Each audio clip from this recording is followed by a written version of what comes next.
शास्त्रों में या फिर किताबों में बच्चों की या फिर बड़ों की ही बातें भी जोड़ लो, उसमें कोई रस नहीं आता। उसके पीछे सिर्फ एक ही कारण है कि शास्त्रों में कही गई बातें या फिर जो कुछ भी सिद्धांत दिए गए हैं, वह सिद्धांत जिन सूत्रों और जिन प्रयोगों के आधार पर विकसित हुए हैं, उसके रास्ते नजर नहीं आते।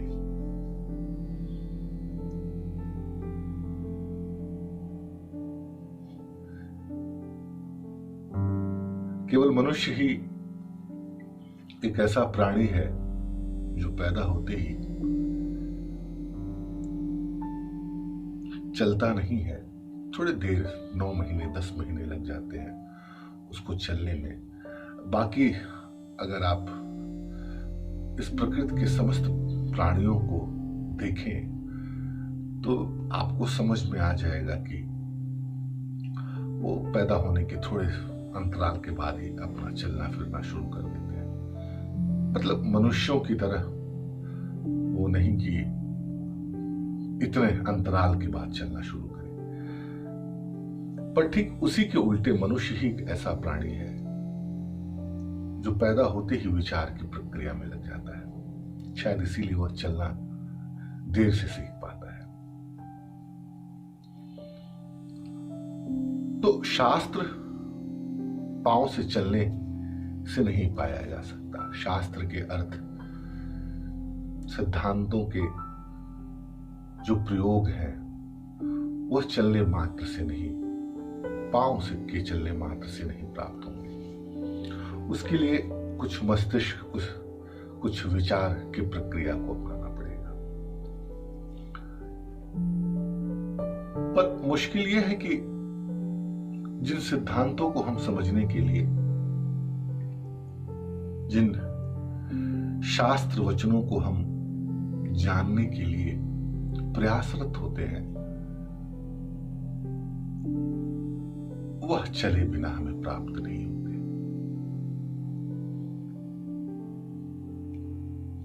ये ऐसे ही है जैसे कितना भी नक्शा हम तैयार कर ले किसी जगह पर पहुंचने का, पर बिना चले हम वहां पर नहीं पहुंच सकते। और पहुंचना ही मात्र नहीं है उद्देश्य, उसके साथ जो और चीजें भी जुड़ी रहती हैं, वह भी एक पहुंचने के, उस पते पर पहुंचने के एक आधार होते हैं। चौराहे हैं, गलियां हैं, वृक्ष हैं, पौधे हैं, इत्यादि इत्यादि। तो हम केवल यात्रा को या अपने गंतव्य को यह मान लें कि कोई एक पॉइंट है जहां हम पहुंच करके अपनी यात्रा पूरी कर लेंगे, तो यह अधूरा, ये थोड़ी बात अधूरी हुई।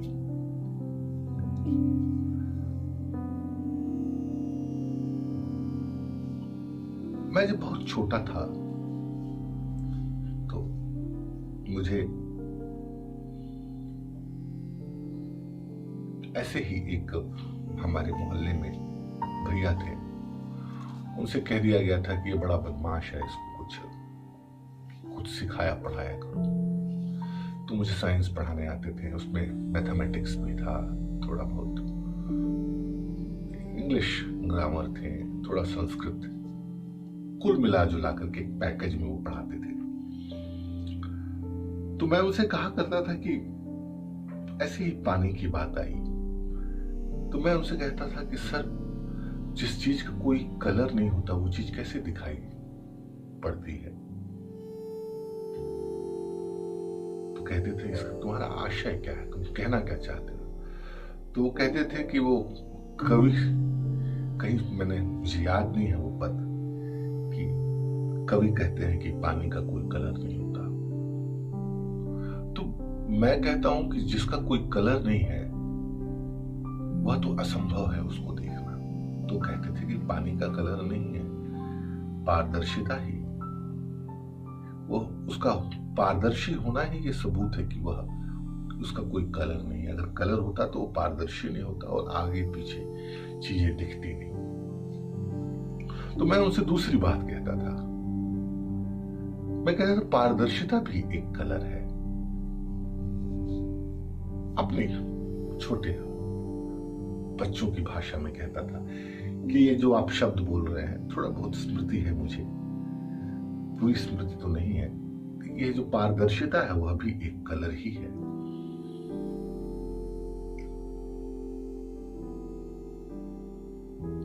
मेरा ऐसा, जब मैं छोटा था तो ऐसा मानना था कि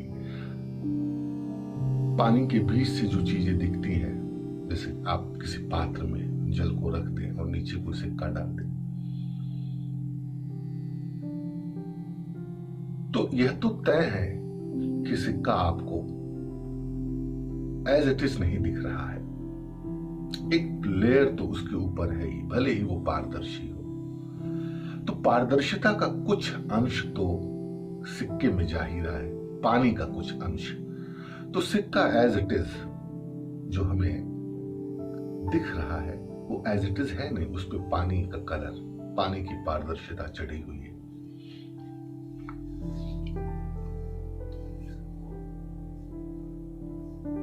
बचपन की ये बात और बचपन की मेरी यह समझ, मैं इतना बड़ा हो गया और भी मुझे अब गहरे में लेती जा रही है।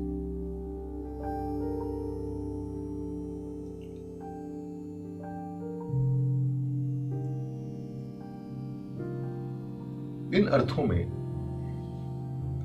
कि हमारा जो मन है, हमारा जो मस्तिष्क है, हम जो विचार करते हैं, उस पे कौन कौन से कलर्स चढ़े हुए हैं। ये ठीक बात है कि वह जो हमारे शरीर, हमारे मन, मस्तिष्क, आत्मा में जो कलर चढ़े हुए हैं वह एक तरह से पारदर्शी हैं और हमें इसका अनुभव हो जाता है कि हम अर्थात मनुष्य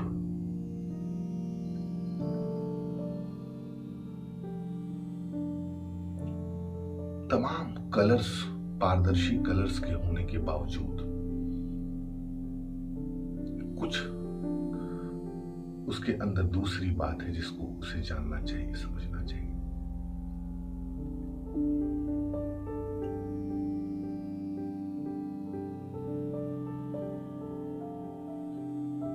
मैं इसको अपने जीवन से और अपनी साधना से, अपने होने के अर्थ से जोड़ता हूं।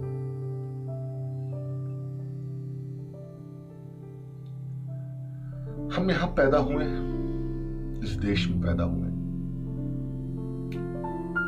देश में भी किसी प्रदेश में पैदा हुए, प्रदेश में भी किसी मोहल्ले में, किसी शहर में पैदा हुए। एक स्पेसिफिक घर हुआ हमारा जिसमें एक खास तरह की पद्धति थी ईश्वर को, जीवन को, धर्म को, राजनीति को समझने की, और उसका समुच्चय धीरे धीरे हमारे मन, मस्तिष्क में एक पानी की लेयर की तरह उठता गया। प्रकृति ने यह तो संभावना दी ही है कि हम उस पारदर्शी लेयर को जब देखेंगे, जब देखने की चेष्टा करेंगे, तो उसके नीचे जो सिक्का, जो आत्मरूपी सिक्का पड़ा हुआ है, वह तो हमें दिखाई देगा ही, पर उस भेद को, उस सिक्के को अगर ठीक से जानना है तो आपको उस पानी में हाथ डाल करके सिक्के को हाथ में ले लेना होगा।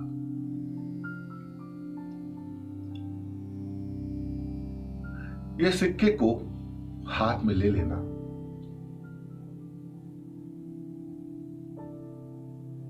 कुछ दूसरी ही बात है।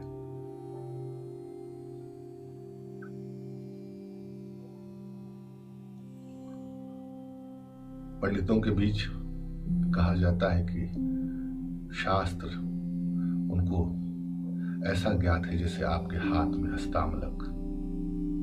हस्तामलक मतलब आंवले को कहते हैं। जैसे किसी चीज को आप अच्छे तरीके से जानते हैं तो वो आपके हाथ में आंवले की तरह अगर दिखाई दे चारों ओर से,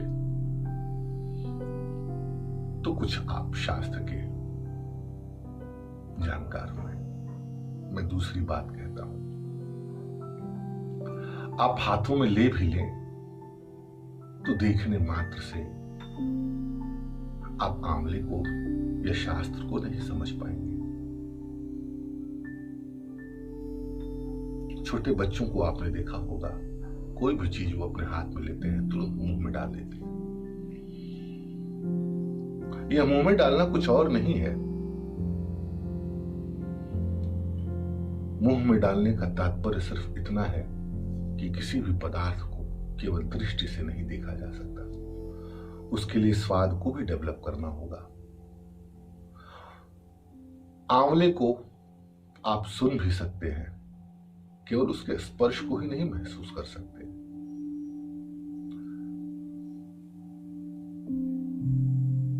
जीवन चीजों को आपके सामने पारदर्शी रखता तो है, पर वह जो पारदर्शिता है वह समाज के विचारों के धारणाओं के पानी से मिलकर निर्मित होती है। ईश्वर तो आपको कोरा भेजता है, प्रकृति आपको कोरी भेजती है।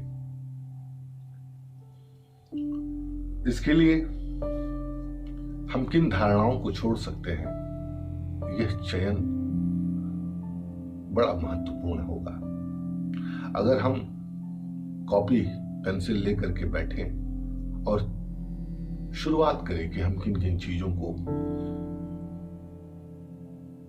किन किन पारदर्शी विचारों को, पारदर्शी धारणाओं को, बिलीव्स को हम छोड़ने का क्रम में इसलिए कह रहा हूं कि हम उसको समझें कि ये जो पारदर्शी धारणाएं हैं, पारदर्शी विचार हैं, पारदर्शी हमारी जो बिलीफ है, अगर यह बात समझ में आ जाए कि ये हमारी चीजें जो हम जिससे नाते हम अब तक निर्मित हुए हैं वो ठीक है कि दिखती नहीं है, वो आर पार है, पर एक बार जब हमें उसका अनुभव होने लगता है तो हम उसे छाटने की तरफ आगे बढ़ते हैं।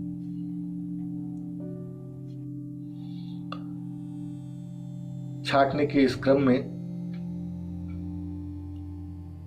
हमें यह विचार करना होगा कि पहले हम क्या छाटें। यह सहूलियत आपकी अपने लिए है, और एक बार आप छाटने के क्रम में आगे बढ़ गए तो शुरुआत में तो बहुत परेशानी होने वाली है कि अपने धर्म को छाटे, अपनी जाति को छाटे, अपने होने को किस तरह आप छांट सकते हैं जो कि लोगों से आपको मिला है। फिर धीरे धीरे आप उस सिक्के तक पहुंच पाएंगे और सिक्के को हाथ से उठा लेंगे। उठाने के बाद की प्रक्रिया दूसरी होगी, चखने की, उसे सुनने की, उसे स्पर्श करने की, उसे उसकी महक लेने की। मैं समझता हूं कि इन प्रक्रियाओं की तरफ अगर थोड़ा बहुत हम आगे बढ़ें तो धर्म को, साधना को, जीवन को एक नई दिशा की तरफ ले जा सकेंगे। आज इतना ही। साधु।